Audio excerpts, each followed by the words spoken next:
If these three events are worse than expected, you're going to see stocks drop, possibly sharply.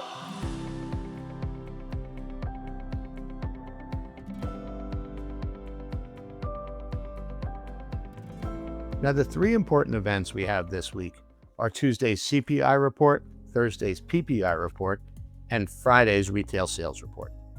The first two, CPI and PPI, have to do with inflation. Now, inflation hasn't really been top of mind for investors in a while. It's been kind of stable between 2 and 3%. But the Fed is expected to cut interest rates in September.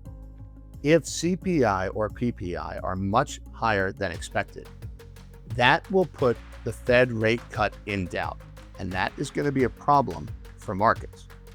The reason it's going to be a problem for markets is because suddenly investors are worried about economic growth. Remember, the jobs report from 2 weeks ago was pretty bad. That's why Friday's retail sales report is really important. Consumer spending is the engine of growth for the U.S. economy. As long as consumer spending is stable or growing, the chances of the economy hitting a recession are really low. But there are hints the consumer is slowing, and if Friday's retail sales report is bad, you're going to see economic anxiety spike.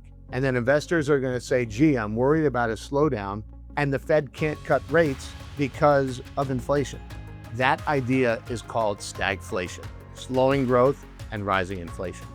And it's a really bad economic environment.